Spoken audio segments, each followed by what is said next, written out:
This KFAN podcast is sponsored by Builders and Remodelers, exclusive Twin Cities provider of Elements Windows. Get the highest quality windows at unmatchable value. Visit buildersandremodelers.com for more details. You know when you're really stressed or not feeling so great about your life or about yourself? Talking to someone who understands can really help.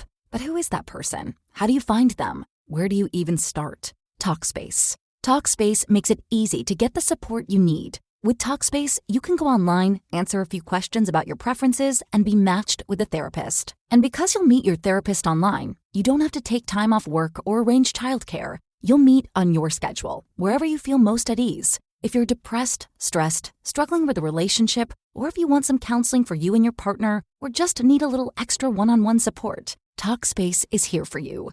Plus, Talkspace works with most major insurers, and most insured members have a $0 copay. No insurance? No problem. Now get $80 off of your first month with promo code SPACE80 when you go to Talkspace.com. Match with a licensed therapist today at Talkspace.com. Save $80 with code SPACE80 at Talkspace.com.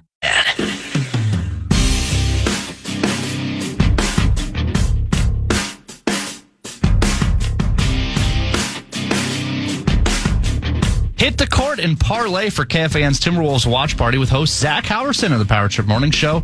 Catch the Timberwolves on the big screens as they face off against Brooklyn April 11th, 8 p.m. Party with free food, prizes, and more. Get all the details now. KFAN.com, keyword calendar.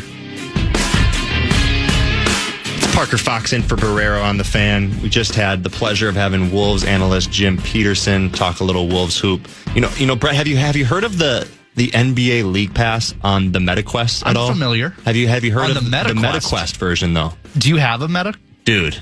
Oh, my. Are we about to be best friends? Like, this is the greatest. You have one yourself? Yes, I have the Quest, too. Phenomenal. Do you have NBA League Pass? You're breaking. I'd be open to it, though, because it looks cool. Like, it's where you're courtside, right? Yeah, so they have these multi-game experiences or whatever, so you can go in and you can watch, multi-games just like you're watching anything on VR in terms of, like, YouTube or whatever that may be. But then weekly they offer this, I don't even know, service, I guess you could call it, but it's like a special game every single week. And you get to sit courtside and you get completely, it's like mind-blowing. You've obviously seen, the powers of MetaQuest, but awesome. You sit courtside at these games. And as a guy that's has sat courtside one time in his life before, best experience I've ever had, by the way. This is right there with it. Like, you can hear the guys talking, the refs run by you. I'll have to show it to you sometime, but it is awesome. What do you play on the Quest? I don't really play a whole lot of games on it. I know. I might have to ask you to get me get me started on it. I'd really just use it for League Pass and then do a little YouTube on it and stuff. But kind of have to dust it off because I don't use it as much as I probably should use it. But pretty cool device. Yeah, me and Paul Charchin will get you set up with some good games. Yeah, I look forward to it. We talked about college hoops. We talked NBA. I don't know your take. Obviously, not a huge basketball guy, but I'm really more of an NBA guy than a college basketball guy. I think there's the big argument. A lot of people like to say, "Oh, college players play harder, they play defense, and all this and that." For the love of the game. For the love of the game. But I counter it with, dude, these are the highest level guys. Like, why would you not want to watch the best? You know what I mean? Yeah. So I think that's kind of where I come, from that standpoint. Just being an NBA, fan, follower. I discovered League Pass a couple of years ago, and it's been the greatest thing for me. We highlighted college basketball. Right around the corner, we have Dawn Plitzuweit. We're going to give her a jingle. Head coach of the women's basketball team. Super excited to have her on. What a run, too. What a run. Yeah, what a run. This women's team, they started off hot, started the season hot, had a couple lulls in the Big Ten, but, now they're back and they're, in the WBIT, which is the Women's Basketball Invitational Tournament. They just beat Florida last night. Huge win over the Gators. And, we're waiting for Dawn to join us right here on the corner. So, they have, their championship game against Belmont, which is Wednesday. You can catch that on ESPN2 at 5 Central Time, 6 Eastern Time, 5 Central Time. You can catch the Gopher women's basketball team playing against Belmont. Really looking forward to this chat with Dawn just to kind of talk about that game, talk about her team and their excitement moving forward. So I think we have her on. Are we connected with Coach Plitzuweit? Coach Plitzuweit, can you hear me? Parker Fox! Oh, Coach, how we doing? Man, this is exciting. Is this your day one? This is my debut in the big chair. Oh, man. How are you doing so far? I don't know. I think I'm doing good, but some people would probably tell me otherwise. A little bit of nerves. No one's died. Everyone's alive, and I get to talk basketball, which is my favorite thing in the world. So I'm glad you're here to join me. That's awesome. Awesome. Glad to be here, my friend. Awesome. Coach, obviously, we've built a relationship over the years, seeing you around the facility. Your team, I watched the game yesterday. I want to give you a lot of credit, obviously being at the helm of the thing. But your team plays so hard, and they play for one another, and just the collectivity, the unit that you put on the floor, it seems that they really love each other. Is that something you kind of came into Minnesota with, or is that something you've really seen kind of come into fruition throughout this season? Well, I think it's something that was here when we got here. I think we had really wonderful young ladies, and I think they had great chemistry, and they really cared about each other, and they care about Minnesota. They want to be here. And I think it's continued to grow for sure during the course of time. We're very intentional about all the time that we put together, spend together, whether it's on the road or starting in the summer. I think we started 295 days ago or something like that in June. And on day one, we did some team building right away. So it's really something that's important to us. And I will say, I agree with you. I thought they played so hard. Our young ladies played their tails off against Florida last night or yesterday in the WBIT semifinal game. Yeah, no doubt. And that was obvious from the jump. I think you guys clearly, wanted that one more. I think the effort was there. I want to talk about your point guard, Amaya Battle. Obviously a special talent with what she can do. But for me, the biggest kind of aspect of her game, obviously we talk about the passing, but the directionality of her passing and how she's always on, she's always finding the open player. And not only is she finding the open player, she's giving it to them with laces. I think Grace, could comment on that. Every three I think she took, she caught the ball with the laces ready to shoot. How awesome is it to have Amaya Battle kind of head your ship? Well, it's been great. Now, I want to give her a shout out because she played so well, especially in the game against Gonzaga when we were down 6 with 4 minutes to play. We came back, and in that game she had 35 points, 10 assists. But I think the coolest part of that whole thing was Grace Krahowski was in media afterwards, and she talked about hearing Amaya's voice. And so I think Amaya's becoming a more confident leader for us. I think that's what Parker Fox did for the men's team. Like, you got some energy, you got some juice to you, you give it to others. And Amaya's learning how to do that on top of everything else. So there's a lot that goes into being a really elite point guard, and I think Amaya's continuing to grow her game in a lot of different ways right now. Yeah, and how great for a player like Tori McKinney to see that too.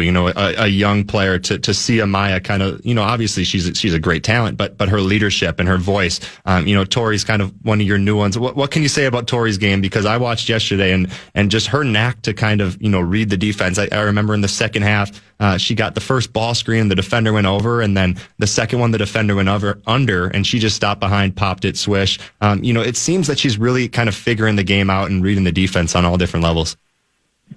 Well, this as a player, Parker, as time goes on, the game starts to slow down for you. You know kind of what to expect. And Tori is someone who has incredible speed and athleticism and plays so hard. Mm-hmm. and is always in attack mode on offense and on defense. And the game is starting to slow down for her a little bit. We always keep telling her, we literally tell her to slow down half the time. I'm sure. But for her to make reads is something that her game is continuing to grow. So it's really fun to watch it. And I think she's just keeps understanding at a higher level. And what I love about her is that she just does it with a smile on her face the whole time. That's great. Yeah, you can tell that your group really does love the game and they love playing for one another. I think, you oftentimes talk about, not making the NCAA tournament and, with our team last year playing in the NIT and it's, who really wants to be there, who doesn't want to be there. It's clear that your group really wants to be there. And I think something that we saw, especially with that, and I talked about Jim Peterson, was you guys on the offensive glass. I think that's something that was key to your victory. And me and Jim talked about it, and Jim Peterson said that's just an effort deal, especially when you talk about Sophie Hart and Mallory Heyer hitting the offensive glass. Is that something you preach, or is that something that, hey, we just want to keep playing because we love what's going on, playing with one another right now?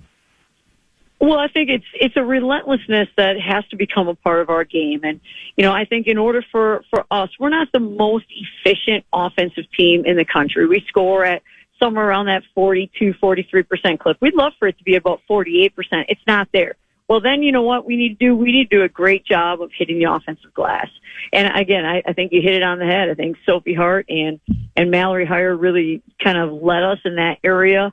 And do it against the incredible athletes that we played against in Florida, I think speaks even more volumes to how hard they had to pursue those offensive rebounds. And like you, the way you play, you know, you've got to go get it. The greatest rebounding technique at that point in time is to find a way to go get it. And those two players, especially Mallory, in terms of moving, she doesn't get boxed out. Sophie was able to get some because she was kind of in the right spot, and Mal just doesn't get boxed out, and that's something that's a tribute to her. But how about Mallory Heyer getting 15 rebounds in that game? That's impressive. That's next level. That's next 15. Level. And I think, we talked about, that's an effort thing. And it's clearly, right. She wants to be there. The team wants to be there, and you see that. And that's a reason why you guys are playing in the championship game. You can catch that Wednesday at 5 on ESPN2. This is a Belmont team that's, they're really even. You look at their top scorers. It's 13, 12, 11, 10, 9. Obviously this is a team that's there for a reason. How do you beat a team with such consistency amongst their scoring? Parker, they're a team, and this. There are some teams that at the mid-major level that really present major challenges to Power 4 competition, and Belmont's one of those teams. And the question then becomes why? Well, they're not. We're bigger than they are. But they space the floor with 5 kids who can shoot it, and the kid who shoots the most arc shots for them is their starting post kid. Wow. And you don't see that a whole lot in our matchups in the Big Ten. And so they provide something that's totally different for us to have to match up. The way they attack, the way they penetrate, the way they kick it out, and the way they shoot it is something that's pretty elite level. And so we've got to be really, really locked in. And honestly, it's a one-day prep for us. So it's not like you can do a whole lot to really simulate it in live action. So you're going to have to be really locked into the details, the film, the walkthrough, and put yourselves in position so that you understand where you have to be. But then in the game, you got to be ready to do that tomorrow. So they present some big challenges. I think understanding who they are, to the best of our ability is going to help us.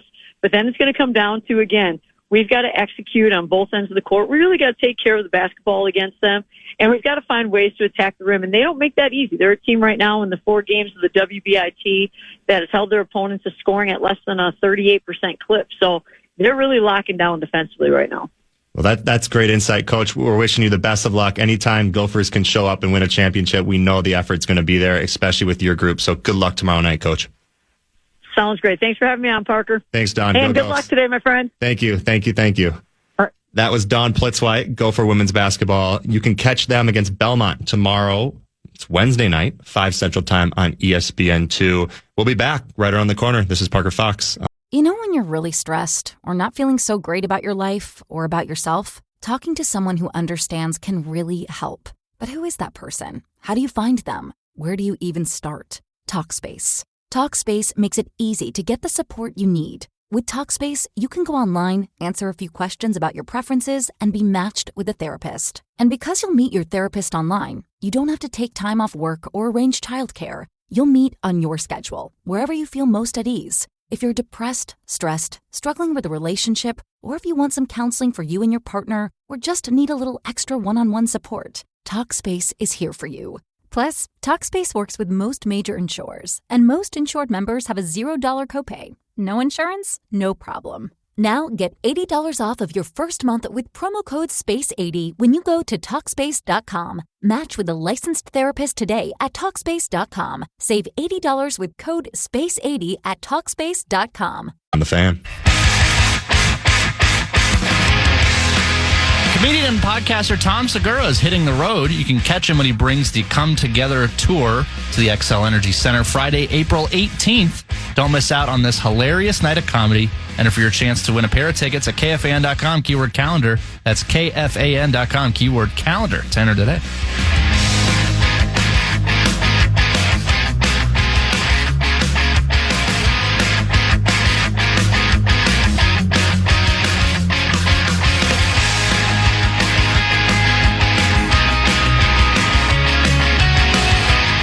This is Parker Fox broadcasting live on the Fan. Remember, we have our text line open, the Bradshaw and Bryant text line, 64686. That's 64686. Shoot us a text. Let's talk hoops. Let's talk Vikings. Let's Let's talk about it all. You know, I'm looking up here at the TV here in the studio, and they're talking about the Tush Push, which was the Philly special.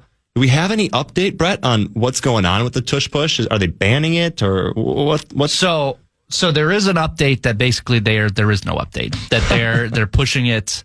More on this at the top 5 at 5, but they've basically pushed the voting back, which, funny enough, I'm actually going to go to my notes here for top 5 at 5. They pushed it back, and the next time they'll vote on it is here. Yeah, here it is.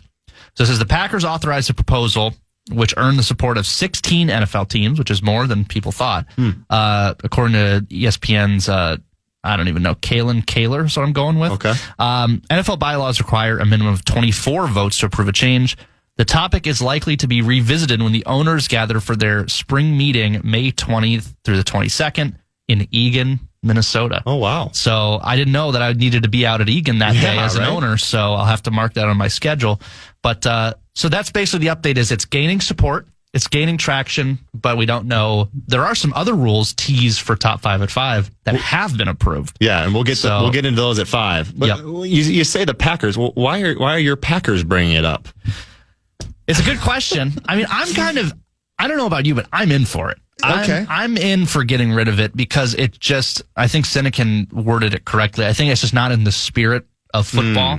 And I've been consistent on it where competitively, from a advantage standpoint, I think it should stay. Yeah. Because it is within the rules of the game. And if, it's a classic, well, if you want to beat it, you should just stop it, So that makes sense to me.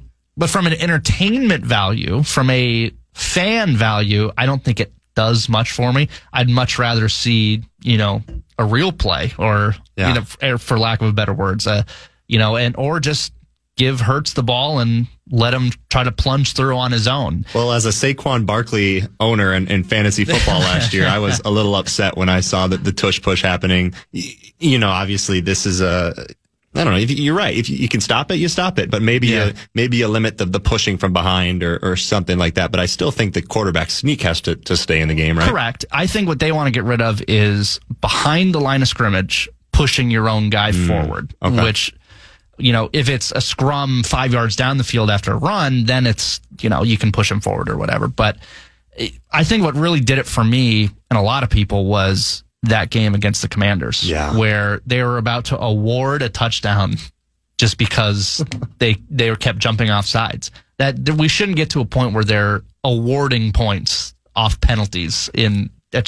To me, that's not good. That's not good for the game. Well, it hurts you too when Jalen Hurts is as strong as an ox and he can squat 700 pounds and he's lining up underneath the best line in football and they're punching it down your throat. So I think that's tough as it is. But I got this text, by the way. Speaking of football, 651 guy, Parker, your thoughts on the potential signing of Aaron Rodgers to the Minnesota Vikings? I'll let you take this one because I want to hear your thoughts too. I don't know if it makes me sick to my stomach. Yeah, right. It makes me want to throw up. Is it like deja vu all over again? Well, and at that time, let's see. So when did he come? It was 2009. I think you're right. Yeah. So I was 13 years old. That's an impressionable time for me. That certainly is. So that was like watching Superman just kick somebody in the stones. Yeah. It was just horrible. This one is just much more. It's just. I don't know. I didn't think it also hurts too because I've been on these airwaves saying it'll never happen. He's got a grudge against the Vikings. It'll never happen. And of course, it's still available because seemingly it's going away though, correct? Well, Kwesi was asked point blank in his press conference, will you close the door on Aaron Rodgers? And he like swayed out of the way like he was a boxer trying to get out. He was like, well, we don't say no to anything, but right now we're happy with what we've got, but you just can't say no to anything. Like he could have just said, Jada's our guy. We're signing a veteran backup. We're moving on. Yeah. Like we're done with this circus. And he didn't. So what are your thoughts on Aaron? Well, as a lifelong Vikings fan, all I've known is Vikings football, growing up as a kid in the basement watching the Vikings.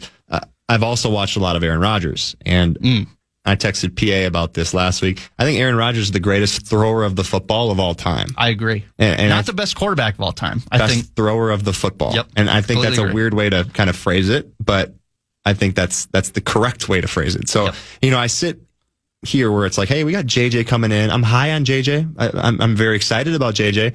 But you have Aaron Rodgers, who's right here in your backyard, per se, that you could have the best thrower of the football all time. Now, Is he still the best thrower of the football? That's a great question. Because remember what happened to Drew Brees? No doubt. Which we love Drew Brees. We love Drew Brees. But his arm just died. It was like 1 year, and it was like he cannot throw the ball more than 10 yards down the field. I don't think that's going to happen to Rodgers. No. But it could. Father Time's undefeated. And I think, too, you add in your receivers as well. Who are you throwing the ball to? And when you look at what the Vikings have in that respect, it's a pretty great formula. What I don't love is the drama side. I think the Vikings are kind of known for kind of not being about that drama. And this is what I see as a fan perspective. I'm all in on, KOC. I think he's phenomenal at what he does. Listen to his post game stuff. I think the guys are bought in. And then you add on top of that, just the respect that the Vikings have across the league when it comes to really everything. They come out with those grades about the facilities and the food. And do you see the Jets owner the other day was like, all those grades are BS. Really? Oh, yeah. Because they were last and everything, right? So they don't matter. Of course. Yeah. But no, I just think that when it comes to that kind of standpoint, you don't want to bring any unneeded drama into your locker room. As a guy that's been in locker rooms for, the last 15 to 20 years of my life, you don't want that. And I think you like hanging out with your guys. You go to war with these guys. You're with them we just had Coach Plitzuweit on. I think she said 295 days since they started practice. Wow. That's almost a year if my math is right there. It's about 70 days off. So you're with these guys all the time, and you build relationships. These are guys that are going to be in your wedding. These are guys that you're going to hold close to you for the rest of your life. You don't want to ruin those kind of things. I'm not saying that's what Aaron Rodgers plans on doing. I'm sure he's still a competitor and wants to win football games and wants to win Super Bowls. And if he brings that to Minnesota, a Super Bowl is something I've never seen, and I want it more than anything in the world. You have a few, but no, I've seen one in my lifetime. Okay. Well, technically two, but I was like 1 year old. So I've seen one in my lifetime, that 45. Here's a question from the text line that I'm not sure we've ever talked about when it comes to Aaron Rodgers. I think this is the first time. 651 guy says, if Aaron Rodgers were to sign with the Vikings, what town would he live in? Oh, wow. Think about it. Would he be a Minnetonka guy? You're an original Minnesota guy, right? No, you're not. I'm from Des Moines. You're from Des Moines. Yep, that's where I grew up. So you've been here long enough to kind of know the. Oh, I know. The Edina cake eaters, and Matamita is kind of that same way in itself. I'll shoot myself in the foot there, but where is it? That's a great question. The first thing that came to mind was Minnetonka on the lake. Because that's where I think where A-Rod is. Yeah. In that general area, so that jumps out at me. I don't know, but maybe would he want to be further out of town? Maybe where he can have some darkness retreats out in the wilderness. That's what I kind of think. Going up to like the North Metro, being up in like Blaine or something like up there. I just don't know if I see Aaron Rodgers waking up in the morning and hopping on a jet ski on Lake Minnetonka and cruising around. Maybe he is. I don't know his water sport game. Well, he might not have a water sport, but he could have like a raft that is built to. Has his ayahuasca or something retreats like on that. A raft in Lake Minnetonka. That could be relaxing to some people. That could be something that could be sold to some people here in Minnesota. So I don't know. That's food for thought. Maybe we'll have a better answer. But that was the first thing that jumped out at me was Minnetonka. Yeah. But Blaine might be a little sleeper too. Maybe I would love everyone else's ideas. Bradshaw and Bryant. Send us your text on the Bradshaw and Bryant hotline. 64686. So what neighborhood would Aaron Rodgers live in? If you were Aaron Rodgers, where do you think he'd live in? I love it. Yeah, I think that's a great question. And then you got the facility in Egan too, so you don't want to be too far away from that as well. But well, if you're Jordan Addison, it doesn't matter how far away you are because you'll get there in no time. So, I'm so sorry. You're not wrong. True, yeah. You're not wrong. We'll talk more sports and events coming up around the corner. This is Parker. You know when you're really stressed or not feeling so great about your life or about yourself? Talking to someone who understands can really help. But who is that person? How do you find them? Where do you even start? Talkspace. Talkspace makes it easy to get the support you need. With Talkspace, you can go online, answer a few questions about your preferences, and be matched with a therapist. And because you'll meet your therapist online, you don't have to take time off work or arrange childcare. You'll meet on your schedule, wherever you feel most at ease. If you're depressed, stressed, struggling with a relationship, or if you want some counseling for you and your partner, or just need a little extra one-on-one support, TalkSpace is here for you. Plus, TalkSpace works with most major insurers, and most insured members have a $0 copay. No insurance? No problem. Now get $80 off of your first month with promo code SPACE80 when you go to TalkSpace.com. Match with a licensed therapist today at TalkSpace.com. Save $80 with code SPACE80 at TalkSpace.com. Fox on the Fan.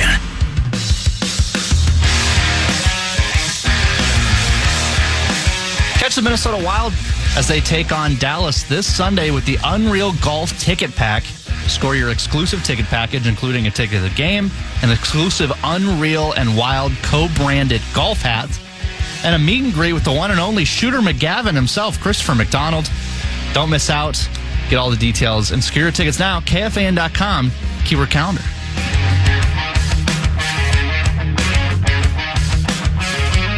This is Parker Fox back with you guys on The Fan. You know, I'd be remiss if I didn't take an opportunity on my brother's birthday to make sure I wish him a happy birthday. Yeah. So want to take the time to wish my brother, Brody Fox, a happy 22nd birthday. He's currently flying back home to celebrate with the family. Played down little hoops in Charleston, South Carolina this past year for the Citadel. And now is starting his professional journey. Speaking of brothers, I got my guy, JW Person on. He is a senior event manager for Midwest Sports and Events. JW, thank you for joining us here on The Fan.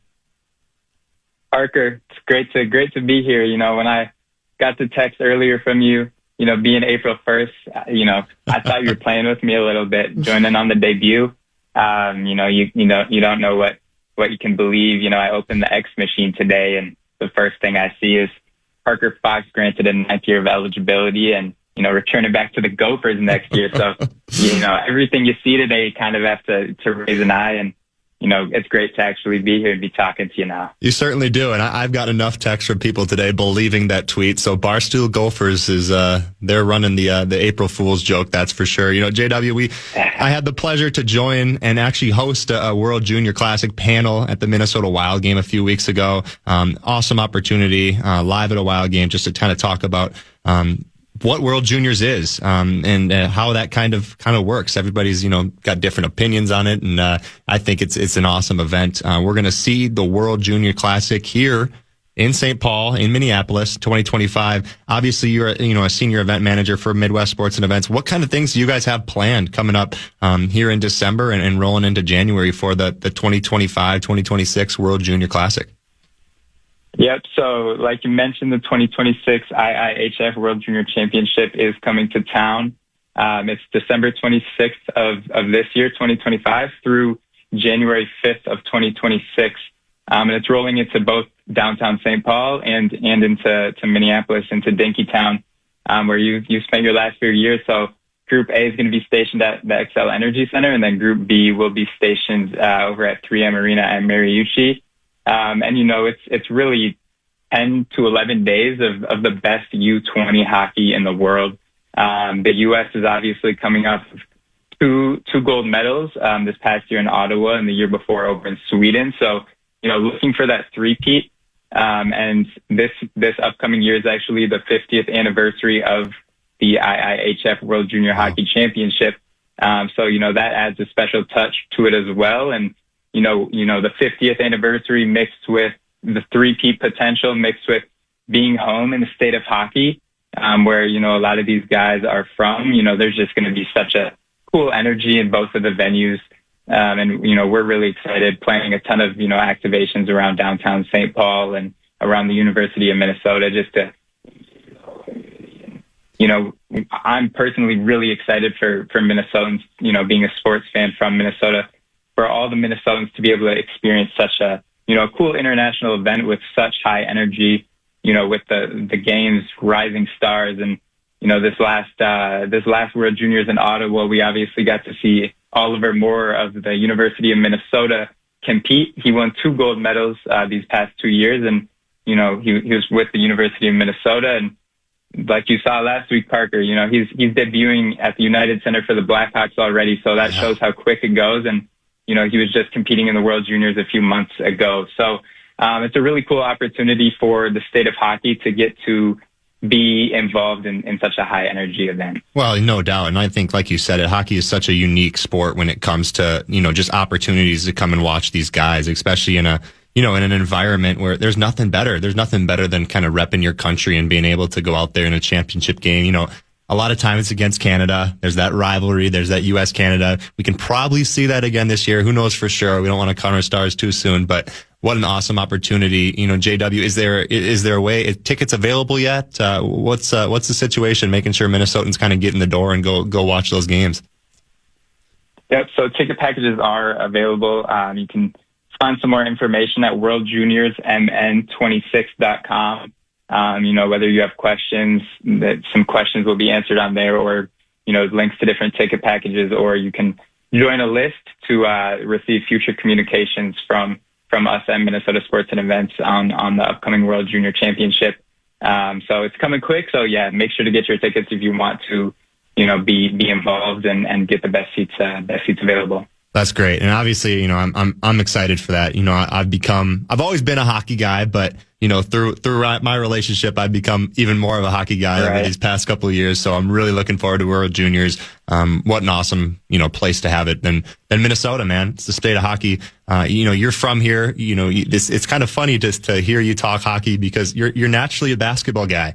And, basketball is something that's kind of been in your blood for a long time. Obviously you did it in college, at Loyola, helping out, with their program. But then more recently, the Twin Cities Pro-Am, it's something that's near and dear to your heart. You're the events manager for the Twin Cities Pro-Am. Kind of give people a rundown that maybe don't know what the Twin Cities Pro-Am is and, that are listening today that have never heard of it and, kind of the opportunity that it grants, basketball, Minneapolis, the state of Minnesota, and just terms of, getting together and playing the sport we love. Of course. Thanks for giving a little Loyola shout out in there. They're in the semifinals of the NIT tonight. They got Chattanooga, so let's go. There's some basketball excitement over for the Ramblers tonight, so we're excited about that. But turning to the Twin Cities Pro-Am, it's been around for 10 years or so now, and it's really a basketball league for all of the best talent in Minnesota. Whether these guys are from Minnesota and back here for the summer, or Timberwolves guys that are training here in the summer. And it's really just a collective environment where, all of the best basketball players around town can meet up and play an organized basketball game during the off season. It's really cool. I think there's two parts to it. I think the first part is that, the basketball community in Minnesota is very tight knit, as you know, Parker. So, you've got guys like you involved in the Pro-Am and, guys in college and guys in high school. And then you also have guys such as, the Tyus Jones and the Jalen Suggs and the David Roddies, who are coming back and participating and playing in the Pro-Am. There's so much talent out of Minnesota. You have plenty of guys that play in great leagues overseas in Germany and France and Italy, and they come back and play. So it's a really cool opportunity, on the basketball, but also in the stands, you get to connect with guys that are all over the world during the seasons. And it's really a special event that way. And then the second part of it, I think, is, giving the fans a chance to see these guys play. Obviously, you have a ton of names that, you get to see in high school, Tyus and Trey Jones when they're at Apple Valley. And then, they go play at Duke and they're in the NBA. And fans can maybe see them once a year play in person. But this gives them a chance to, watch some of their favorite guys that they followed when they were in high school. They get to go and come and watch them. And it kind of, you get a lot of people that come to these games and, they're like, oh, wow, like I haven't heard his name in a long time. And they kind of learn about their story. And, there's guys that are playing obviously overseas, like I mentioned. So it's really cool to bring everyone together. It's a free event for the fans. And, Parker, I know you've had some experience with it. So we'd love to, hear your input on it as a player. Yeah, you and Jamar have done, such a great job growing the league. We'll get into this summer what it looks like for the Pro-Am, but I got involved, I think, probably my second year at Northern. So 6 years ago now, I used to train underneath Reed Ossie, who me and PA chatted about with Janai Broom last week, probably one of the top trainers basketball wise in Minnesota. He used to have a team and, I used to train for him. So he invited me out and I was like, I didn't really know much about the Pro-Am. All I knew is there was going to be good players there, but he was like, we're playing Team Tyus tonight. And I was like kind of starstruck. I was like, oh, Tyus Jones? Like I've been a Tyus Jones fan for forever. I actually have a picture of me and Tyus when he was playing AAU, and I was in 7th grade, and I had the Justin Bieber hair, the flow to the side. And so I was like, this is an awesome opportunity. So I texted my coach. I just wanted to make sure like it was all legal for me to play and everything. And so I went out and played for Reed Osie's team. And I think I ended up having like 14 dunks and like 30 something points. And Tyus came up to me after the game and was like, dude, like, are you on their team officially? Or like, do you want to, come over to my team? And I was like, Tyus Jones is telling me to join his team. I'm going to probably join his team. So I ended up joining Team Tyus for the next couple of years. We went on to win a couple of championships. That's when it was back at your alma mater, De La Salle High School. Since then, it's kind of been moved on to Minnehaha Academy. We might see a switch possibly this year. Who knows yet? I know there's still a lot of moving parts, but I think the Pro-Am is such a special event to me, now, especially because I have my own team in it.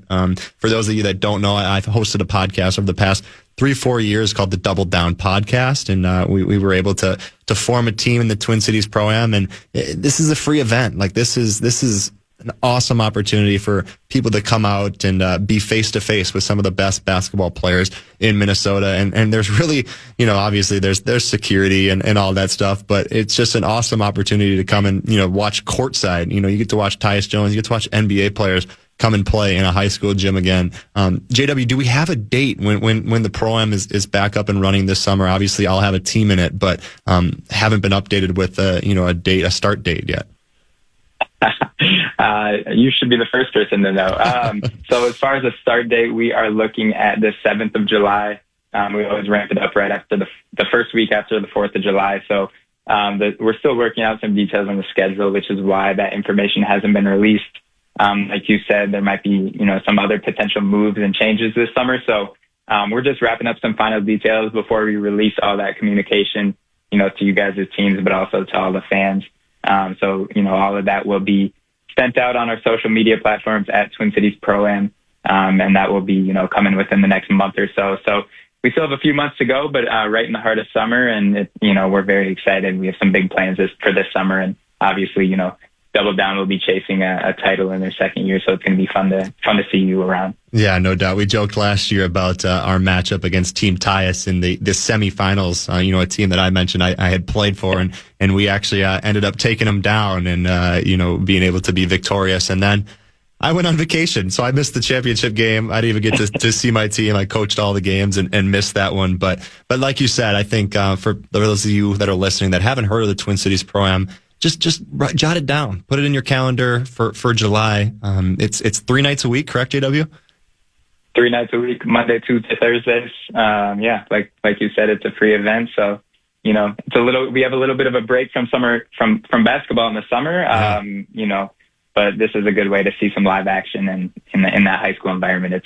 It's a really cool and unique experience. Yeah, and bring your sports memorabilia. All the guys are always signing autographs, taking pictures. It's really a community event, and like I always tell people, it's a no-brainer. So JW, thank you for your time. Thanks for hopping on here and chatting a little Twin Cities Pro-Am, a little World Juniors. We kind of hit both sides of the field when it comes to winter sports, but we really appreciate your time. Thanks, my friend. Enjoy your last few hours on the show. Thanks, JW. That's JW Person. He is events manager at Twin Cities Pro-Am. Brett, I don't know if you've been to a Twin Cities Pro-Am game, but the energy in there, the excitement for basketball in Minnesota is really palpable, and it's a fun deal. And I'm hoping to, obviously been through a couple injuries, but I'm hoping to get the shoes laced back up and play again in that thing. Yeah, no doubt. Yeah, so that's worth going to alone. There you go. Seeing them laced back up again. There you go. No doubt about it. Well, right around the corner, right? I think we have him live right now. We have him live now. He's my guy, Corey Provis, voice of the Twins radio. Not radio, sorry, Twins. Twins games now with Twins TV, right, Corey? Is that true? Twins TV is the new deal? That's the new deal. We'll get to that. Okay, we'll talk. How's it going, man? Congratulations on the big chair today. No doubt. How's it going there with this bumper to bumper show? Well, it's going. There was nerves early, but once we kind of got through that, we were able to kind of power through. And having guests like Jim Peterson and Don Plitzuweit and yourself have really helped me. And I think this is just an awesome opportunity, and I'm extremely grateful to be here alone. Awesome, man. Proud of you. Thanks, Corey. Thank you. I appreciate it. I wanted to start first. Obviously, we talk Twins TV, and we'll get there. But I want to talk a little college basketball. You were obviously a guy that was, courtside calling a lot of our games this previous year. This is kind of for my personal stuff. Have you always kind of been a basketball guy? Is that something that you grew up, knowing the game, or is this more kind of new into your broadcast career? No, college basketball was, I loved college sports growing up. I'm from Chicago, but, I grew up, actually a huge DePaul fan. Like I loved DePaul. Wow. Joey Meyer, DePaul basketball was really, really fun, when I was a kid with guys like Rod Strickland and Dallas Comegys and even, Mark Aguirre before that. So I grew up a big DePaul fan, was kind of the big team in our house growing up. And then, Big Ten basketball, it was hard not to just fall in love with it. And then I was at high school during the Fab Five, and that was sweet. So I bought all into that. So I know college basketball, and then I called games in college at Syracuse, and then I was doing college hoops out of school, women's basketball for 7 years at Virginia Tech and Wake Forest, and then also working in some men's games in the ACC and Big East. So I've done college basketball, Parker, since I was 18 years old, 19 years old. So it's always been a passion. Yeah, that's great. I was actually talking to Paul Allen last week about kind of the switch up from calling different sports, and they were saying they wanted to hear Paul Allen call a baseball game one day, and he said he doesn't think he could call a baseball game just with the switch up. How hard is that kind of for you, going from a basketball season where it's up and down, fast pace, into a baseball season where there's a little bit more time to kind of chit chat? That's it. I mean, you have to realize the sport, the medium that you're working in with television, that, different than radio, television, because you're all watching it and we're all seeing it, that it's about, yes, some stats and some trends, but it's also stories. And so when it comes to stories, I want to, put my partners in this case, in this series, Justin Morneau or Glenn Perkins or Trevor Plouffe from Everhawk, Span, all these guys, I want to put them in positions to succeed and position to explain the why, the how, why a play worked, why it didn't. And we have the luxury of time because, yes, there's a pitch clock, and I'm a huge fan of it. It's done great wonders for the game, really moving things along. Now, the one negative is that, it's harder to get some replays in, harder to get some more stories in, but there's still ways to do it because we don't have to break down every single pitch because you can see it. If there's something impactful happening, that's different. But just going from sport to sport, it's not as challenging for me because, you get down. It's not like I was calling a Gopher basketball game on a Wednesday and then the next day calling a Twins game in Florida. I got down to spring training, had a few days to get acclimated and, watch and listen and learn and kind of poke around and learn about the team a little bit. And then, getting back into it, they're a little bit, maybe just more nerves than it was anything else. But that happens, pretty much every day. No doubt. We're talking to Corey Provis. You can find him on the X Machine at Corey Provis. I'd be remiss if I didn't ask the Justin Morneau question. I asked my mom before, this show today, how many times was I Justin Morneau for Halloween? And I think she said north of 5. So that's impressive in itself. But what is it like working with Justin? Obviously, he's one of my favorites growing up, a Twins fan. I'm sure you were a fan of him yourself. But what's it like working with Justin kind of in his new role, taking him outside of actually playing the game now? Yeah, he's been doing this a long time. Yeah, Morning, this is your 8th year? This is his 8th year. He's doing his notes right now as I'm talking to you. So he's so prepared, and he makes all these notes that you all don't see at home. It's not like he's just getting to the ballpark for a 6:40 game, showing up at 5:00. I mean, he really puts in time, and we try to be collaborative, and that's what television is. It's trying to come together with some storylines about. We don't know how the game is going to play out, but if it does play out a certain way. Okay, did we see any of this coming where there's some tells beforehand about what a guy is throwing, where he's throwing it, how a guy is swinging, stuff that they're working on that we all work really hard to try and gather from the clubhouse. And, sometimes it's easier said than done to pull that, but just trying to lean on him for his expertise. And even a game like yesterday, when it's out of hand early, we still have to inform, educate, entertain, and that's when we have some fun, and it's not just nonstop baseball, conversation. We got into some Saved by the Bell pop culture discussion yesterday. I dug it. Maybe some people didn't, but that was fun. And for us, going back and forth on that for half inning, it was something different instead of just breaking down a 9-0 game when it's about 30 degrees outside. Yeah, no doubt. And at the end of the day, it's your guys' deal. And it's, as a fan, as somebody that follows it, I really appreciate those moments, because you're right. Like, yesterday was not a situation where, people probably didn't really want to watch baseball much anymore once you're down 0-9 that fast. Talking about that game yesterday, we've seen the leadoff guys to the Twins, Wallner, Forest Lake native, Byron Buxton and Carlos Correa really struggle with their bats early. You were, down at, training camp down there in Florida. Is that something you kind of saw, or is this kind of a surprise to you, going into this new season? What's up with those leadoff guys, and how do we get them on base? Well, I'm curious how tonight goes. It's going to be freezing. We know that. But the Twins, Rocco, up until this year, batting practice had been optional. That's not the case anymore, Parker. That they're kind of, mandating that we're going to do more as a team on the field. Shagging, running, hitting, and because of the weather that we had in St. Louis and nothing yesterday, tonight is the first time. I'm watching the guys right now. They're just doing some work in the field, and we'll take BP here shortly. This will mark the first time that they're actually going to be able to do some pregame work on the field. And that was something that they did every day in Florida as they try and find their routine. It's been hard to get into that pregame routine without the ability to get on the field and get loose and just get out there and swing. Now, it's not an excuse because the numbers are terrible. I mean, they got the lowest batting average in baseball right now. They've scored 6 runs so far in 4 games. It's just, they just haven't been able to find any semblance of a routine. So I'm curious how tonight goes, that they're finally able to get out, move around a little bit, take BP, if this might, be a game changer in a sense, even for one night, just to have a better result, because for the first time since spring training, since being down in Florida, they were able to get out and do some pregame work on the field. Well, yeah, it's guys that we've seen hit the ball. We've seen Matt Wallner's power. We've seen the consistency in Carlos Correa's game, and we've seen the talent that Byron Buxton brings. But like we said, getting on base and starting that thing off is important for, the back half of that order.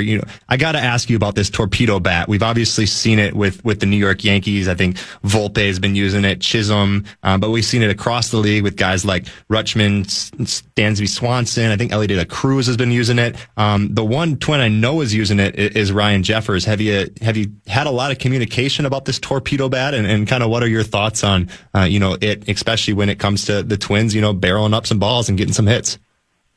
It's not illegal. I mean, we know that. I mean, they've kind of tested this, and this has been, written about and discussed. It is legal. What I didn't realize, and I found this out in St. Louis, I was asking some of the clubhouse guys about this bat, and while we think it's this new invention, it's actually not new. That bat manufacturers have been making this kind of bat for more than a decade. Wow. We just hadn't seen it at the big league level. Maybe it's been around in the minor leagues, but we didn't really see it. And Ryan Jeffers was using this at times during spring training. He said, I think yesterday, he had maybe 15 to 20 at bats in spring training using this torpedo bat, and he used it again yesterday. So, I mean, the sense behind it is eliminating some of the mass at the end and moving it down towards the barrel and towards the trademark. That what I heard one hitting coach tell me is that when you look at where a hitter, when they swing and miss the most, it's rarely towards the end of the bat.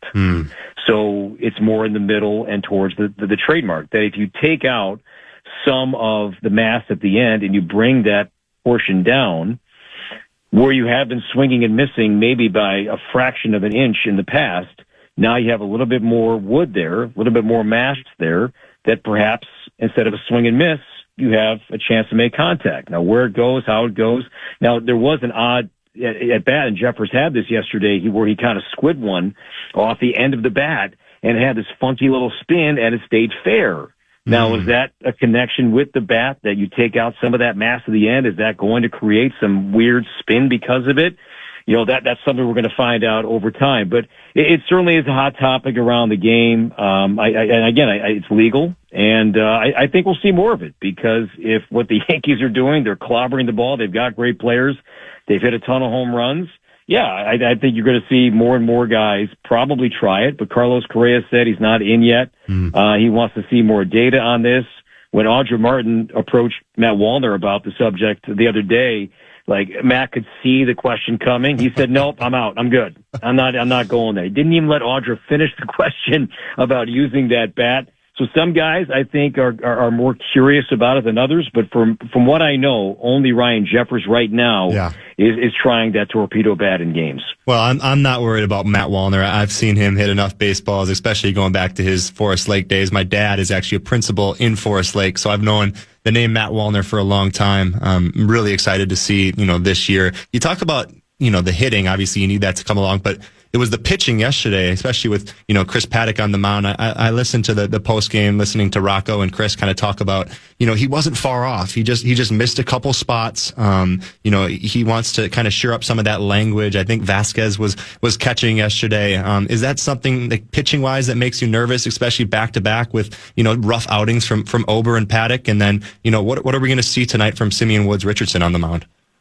Yeah, I think that's fair. I mean, they've had back-to-back clunkers, back-to-back lopsided games when the competitive aspect of these games has been taken out in the first couple of innings. So that the starter sets the tone. I'm a big believer in that. And for Simeon, that's his job here tonight because the Twins did not make a roster move. They don't have, more length all of a sudden just magically appearing in the bullpen. So yeah, they're going to need some length out of Sim here tonight, try to get at least 5 innings and then get the leverage guys that we saw in St. Louis a bit, into the game and hopefully putting the team in position to win. But for Sim, his slider was his swing and miss pitch last year. I don't think he's going to be a big strikeout guy. Whereas Ryan and Pablo, these are guys that are going to pile up strikeouts. They're going to average, 10, 11 strikeouts per 9. Sim probably is going to be in the 7 to 8 strikeouts per 9 range for me, and the bulk of the strikeouts come with his slider. His velocity is going to be about 93, but it made a jump. It went from 90 to 93 last year. He lowered his arm slot, and he put together a really nice season. He threw innings he had never touched before. Where unlike Paddock, who was throwing all winter long, was Richardson. He took a month off. I mean, he had to take time to reset the body before getting back out and getting back on a bullpen mound and getting ready for the 2025 season. But I felt, and I think we all did, that it was his spot to lose in camp, and then Festa struggled, but Zebby was great. But what I think is, like, for all these starters right now, especially for Paddock and even for Sim, they're going to get a chance to throw here in April, but results matter because there are guys. Maybe in years past, there hasn't been guys ready to take your spot. Parker, there are guys right now, no doubt, who are champing at the bit to get up here, so you can only have that leash go so long here the first couple of weeks of the season. Yeah, and no change to the top of that lineup with Wallner, Correa, and Buxton leading it off. Second game here in Chicago. What's the key to get this one? Getting the win column. Obviously, an 0-4 start. But how do the Twins find a way to notch that first victory tonight? Well, they're facing a rookie, a guy making his big league debut, a former Rule 5 pick named Shane Smith. This guy was throwing mid to upper 90s in spring training. Now, it's going to be about, 55, 60 degrees cooler than the last time this guy was throwing out in Arizona. So, command, I think, for all these guys. I mean, this is going to be tricky where some of the off-speed stuff, and that's what pitchers say in these cooler conditions, that the off-speed stuff, that's harder to harness. So, for fastballs, be ready. Matt Wallner, might be sitting on a first-pitch fastball here to begin this game. If that's the case, if you're the Moose, let it go. Let it rip and see what happens. Put the barrel on it and put your team on top, with one swing of the bat. So I think that's worth watching in these cool conditions, the starters on both sides and the pitchers on all sides. The secondary stuff, how much ability do they have to keep it in the zone? Those are always fascinating topics in these kind of conditions.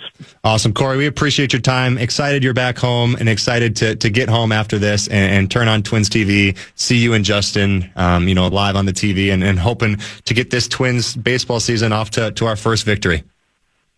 Hey, keep up the great work, buddy. Proud of you. Thanks, Corey. We appreciate it. Appreciate your time. That's been Corey Provis. You can find him on the X Machine at Corey Provis. You can check him and Justin Morneau out on Twins TV tonight, 6:40. That's been Parker Fox on The Fan. When you're really stressed or not feeling so great about your life or about yourself? talking to someone who understands can really help. But who is that person? How do you find them? Where do you even start? Talkspace. Talkspace makes it easy to get the support you need. With Talkspace, you can go online, answer a few questions about your preferences, and be matched with a therapist. And because you'll meet your therapist online, you don't have to take time off work or arrange childcare. You'll meet on your schedule, wherever you feel most at ease. If you're depressed, stressed, struggling with a relationship, or if you want some counseling for you and your partner, or just need a little extra one-on-one support, Talkspace is here for you. Plus, Talkspace works with most major insurers, and most insured members have a $0 copay. No insurance? No problem. Now get $80 off of your first month with promo code SPACE80 when you go to Talkspace.com. Match with a licensed therapist today at Talkspace.com. Save $80 with code SPACE80 at Talkspace.com.